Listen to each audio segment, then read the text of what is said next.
Hi guys! Magandang umaga! Welcome back po dito sa Gandara sa your channel for showbiz update. Andito na naman nga po akong muli nagbabalik. Ang nagmamaganda ninyo kachismosang Kim Pao, wala na pong iba si Gandara upang maghatid sa inyo ng latest update and fresh happenings patungkol kay Kim Chiu and Paolo Avellino. And para nga po sa umagang ito, ang tatalakayin natin at pag-uusapan ay may kinalaman dito po sa magiging ganaps ng Kim Pao sa mga susunod na araw. Ayan, merong iba nagtatanong makakasama kay si Pao Avellino kasi may sakit si Pao, di ba? Pag-usapan natin yan. At the same time sa birthday ni Kimi, ano kaya magiging ganap? May pa-vacation ang Kim Pao, so alamin natin yan. Bis has a schedule po ni Kim and Paolo. Sana po, sana and maging included ang mga fans sa birthday celeb na yan. Pero kung private yung celebration, lalo na kung magbabakasyon sila ni Pao, huy, talaga namang ina-assume na magbabakasyon ay kahit papaano may paayuda kahit konti lang, kahit sa DC lang para sa lahat lang ng mga fans, hindi na sa publiko. Ayan, na ayaw ko rin naman na i-share ng Kim Pao sa publiko ang relationship or yung mga ganyang moment nila kasi alam mo naman na kapag pinablik mo yan magugulo lang ang mundo nila, promise. Dami kayong mga pakilmero at pakilmera sa mundo. Anyway, hanggang dito pa nagsisimula. Bago tayo mag-start sa mga hindi pa nakasubscribe dito sa ating channel, maaari lamang na pindutin po ninyo ang subscribe button natin at notification bell na nandiyan sa baba para maging updated po tayo at manotify kayo at manotify tuwing may bago tayong chika at balita hinggil sa Kim Pao. Basta mga balita na may kinalaman kina Kim Chiu and Paolo Avellino, sagot na natin yan. Andito na nga kagabi, nagiging detective tayo. Naloloka na. Zoom in, zoom out tayo. Panaya edit kung papaano makikita ang Paolo Avellino. Pero eto pala, may mas madali. Sus ko, connect to the dot na lang. Kagabi ko pa dapat ito upload kaso I know kas update kaso gabing-gabi na. Kaya syempre ayan, inabot na tayo ng umaga. But eto guys, ayan, na hope na hindi pa naman ako late. Magkasama nga ang Kim Pao. Hoy, tama yung chismis na nasagap ko ha. Ay, nasagap. Tama yung yung aking hinala about doon sa nakasalamin na si Kim Chiu. Parang naka-black ka and naka-capta. Parang naka-mask pa nga. So, dito sa picture na to, walang mask si Paolo. Pero, since nasa labas na, baka nga nag-mask kasi may sakit si Pao, diba? And, ayun sabi na lagi kasi naka-block yan si Pao. so paano i-assume natin na tama nga yung soko natin? Si Paolo Avellino nga talaga ang poging photographer ni Kimi. Ayan hindi na siguro kailangan pang i-elaborate yan ng matindi. Nakikita nyo naman, malalaki na kayo. Gets nyo na yan. Charot. Ayan, nako-connect nyo naman siguro dyan pa lang sa mga larawan na yan kahit hindi sila magkatabi ni Kim Chiu Chan. Gets nyo naman siguro. Parang nasa isang lugar, diba? Ayan, confirm magkasama nga yung Kim Pao. So, sa mga hindi po gets yung sinasabi ko na salamin, ayan, check nyo dun sa vlog ko kagabi. Dun sa update ko kagabi para maintindihan nyo ako. Samantala, eto katanungan ni Madam Norma Daya. Good AM, Gandara. Gandara, ano kaya ang next move nilang dalawa? Abay, malay ko po kung ano ang next move. Kung akong tatanungin nyo, hindi. Kung ako ang masusunod, ang gusto kong next move ng Kim Pao ay magpakasal na. Charot! Napakalimanding. Anyway, eto pa. Gandara, advance yung celebration ng birthday ng Chinita Princess. Bakit? Magbabakasyon pa sila.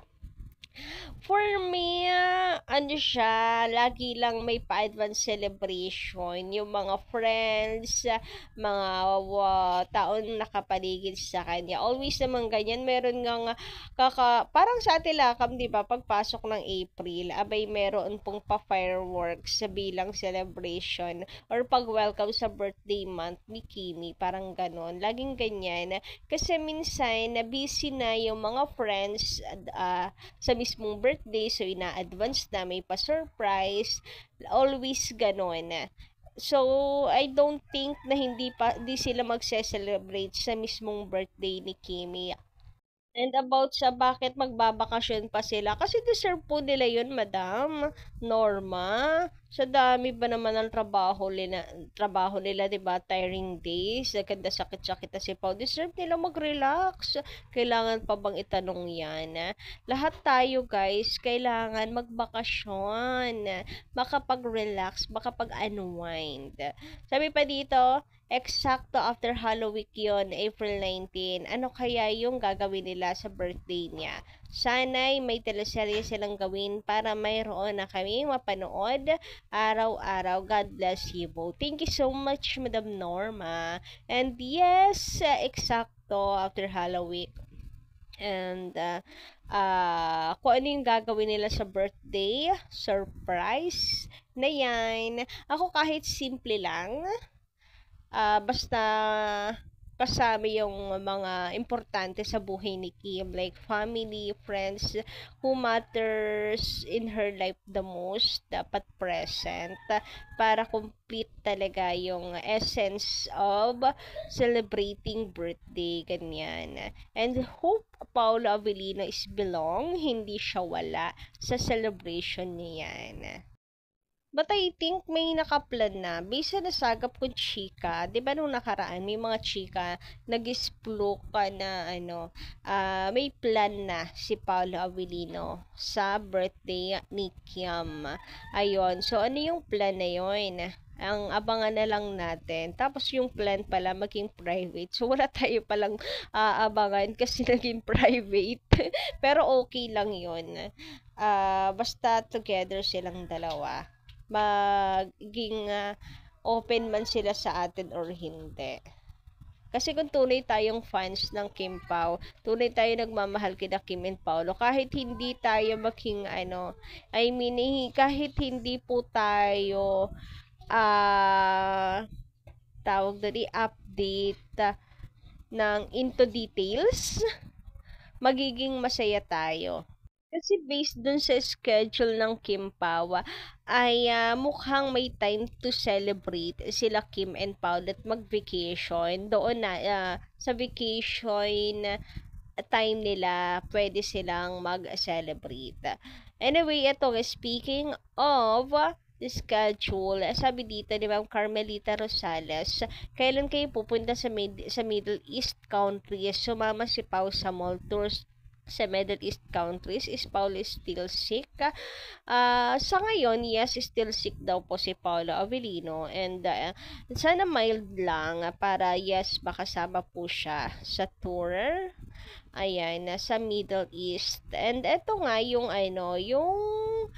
schedule ng Kim Pao. Kaya napag-uusapan natin yung birthday ni Kim Chiu. For sure, may plan na nga daw si Pao. Mukhang totoo ang mga chismis. Mukhang magiging totoo ang chismis na may plan na para sa birthday ng Kim Pao. Ay, birthday ng Kim Pao tuloy. Birthday ni Kim. Sa bagay, iisa naman na silang dalawa. Hoy! Naipasok pa talaga. So, from Jinga Bells Vlog, April 12 to 13 sa Dubai, April 14 to 20 Halloween vacation mode. O di ba sakop na sakop ang birthday ni Kim Chiu. Ang haba ng panahon, vacation mode. So makakapag-celebrate ang Kim Pao. Sure, dahil vacation yan, dahil vacation may nakaplan na. Kung paano nila spend ang birthday ni Kimi. Ayan. Hashtag Kim Pao, diretso na yan. April 19, Kimi's birthday. Pero natawa ako dito sa April 14 to 20. Mga fanay, tag to you. Kasi puwedeng maging private nga siya, tulad ng sinasabi ko sa inyo.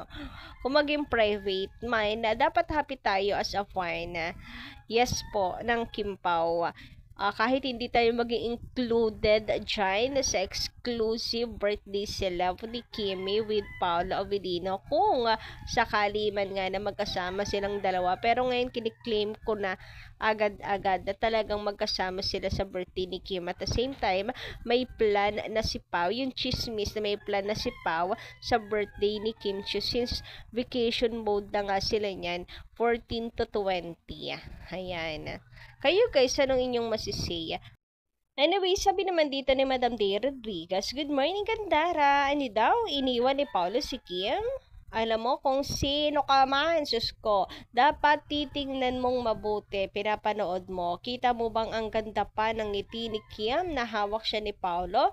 Kukunin si Kim ng picture ng solo, pero andun sa tabi lang si Paulo. Kaya, nang sabi ni Paulo, na nung si Pau kaya nung si Paulo naman ang pipicturan ng solo, ayaw niya. Gusto niya kasama si Kim. Ayos ka din, no? Galing mo. Parang nabasa ko nito. Anyway, ayan, yes, sorry na lang talaga doon sa mga pilit na binibigyan ng issue ang Kim Pao. Better luck next time, wala na kayong mauuto. Napaka-solid namin, kaya wala na kayong marirecruit pa na mahihinang loob. Charot. Anyway, hanggang dito lang muna aking update po this morning. Thank you so much sa inyong pakikinig. And don't forget to click the subscribe button and notification bell for more updates. Maraming salamat.